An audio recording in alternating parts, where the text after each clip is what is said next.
Have you ever thought about how it is that two people of the same sun sign can be so completely different in their expression? They might be appearing to be completely polar opposite. I like to think about our sun sign as the hero in our life journey, in our history, where we are here to develop that particular sun sign. And in order to do so, we are experiencing or being attracted to certain experiences in life that is going to develop that sun sign. For example, Aries need to develop courage. They are competitive. They need to be number one. And after maybe having some experience of being last in class or failing at something, they will rise to the occasion by this competitive side would be awakened in them. Or a Libra who is finding themselves in conflicts and confrontation, which they absolutely hate. So they learn to develop more of like a harmonizing diplomatic skills, negotiations perhaps, in order to bring something together, different perspectives that more people can agree with, and so on and so on. But have you ever thought about what is it that makes us be attracted to certain areas?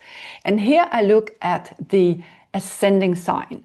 The ascending sign was the sign that was rising at the moment of your birth, and you were given that imprint of that sign. It was almost like a gateway into your soul, into all the expressions that are sun, moon, Venus, Mars, whatever is in your chart. And those planets of expression, they have to go through the gateway. So whether that was an earth sign like Taurus, Virgo and Capricorn, or if it was a fire sign like Aries, Leo, or Sagittarius, it will color how you express that sun sign. And not only that, the ruler of that ascending sign will be the director of your play, of your hero's journey. Think of it as a movie. You know, there is a director. You have to go through these experiences, these trial and tribulations, in order to develop the hero qualities that is represented by your sun sign. So if we look at a chart and we say, for example, say Leo. Leo needs to shine. Leo needs to be in the center of attention. They have something to give. They have something to share. They need to share something creatively that is maybe entertaining, maybe it's fun, maybe it's moving, but they need to somehow express what is deeply within their soul in a creative and personal way.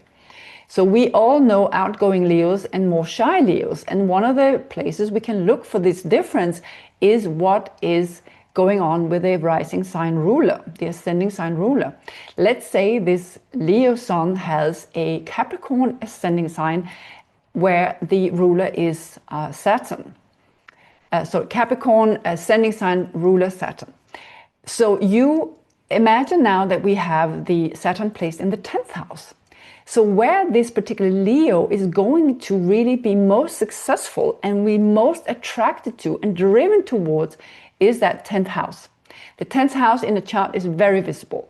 And Capricorn and the Saturn are very much about building something lasting, something tangible, something to be proud of, to be in the public eye, because this is the 10th house. So the career would be driven by the Leo qualities, the Leo of expressing something creative, some sort of leadership. They need to be somehow a star in their own play. They need to be the hero, their star. And the director is Saturn, placed in the 10th house. It's directing them towards hard work, grit. Setbacks are there to be overcome in order to reach that goal, which is very, very driven, with that driven towards. Now, let's say a Leo person with also Capricorn on the ascending sign, but here the ruler Saturn is placed in the 4th house. The 4th house is the most private area in our chart. It's at the bottom of the chart, and this is where somebody with the 4th house, they would just cringe at the idea of being the center in a very public way. They feel more comfortable in shining in the family area, which is represented by the 4th house. So here they might be creative. They may be showing their leadership, their generosity, their fun, and the validation in a more private area like the home, like with the family. And you can see how the same Leo sun sign would have a very different expression according to which house the ruler is found. And of course, the quality of the ruler.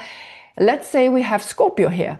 Scorpio sun needs to analyze things. They need to go deep. They need to find the truth hidden behind, whatever that's going on under the surface. They like to dig deep.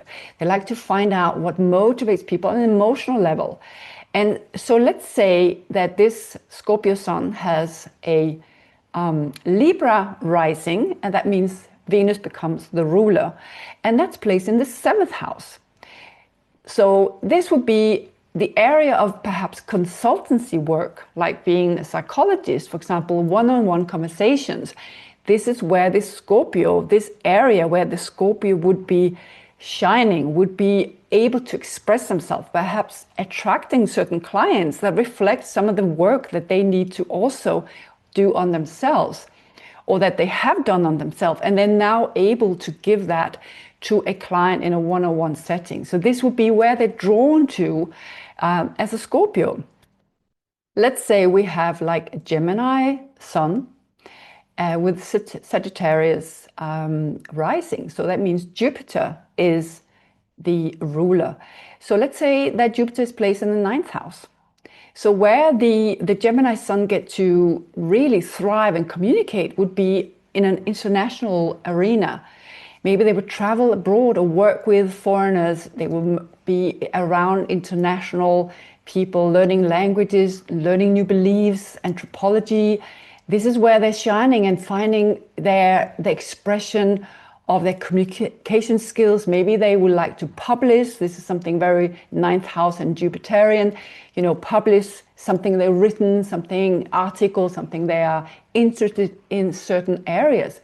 Let's say the same Gemini sun has, again, a Sagittarius rising, and the Jupiter is here played in the 11th house. So this is where the communication skills really come forward for the Gemini sun. This is with friends, with a group of like-minded people, community where they can talk about these ideas and explore and learn new things. And this is where they really can develop their communication skills and learning new things that put together, present to others, like-minded people. And this is where they can develop that autonomy of the Gemini sun. So again, I would really, really encourage you to go and look at your chart and see, your sun sign, but take a good look at where your rising sign ruler is placed, which house in your chart. This would be significant for the area that you would be pulled towards to have certain experiences in order to develop your sun sign. And I'm not going so much into the aspects or because I just want to make it a little bit more simple, but of course there are other factors that play in here.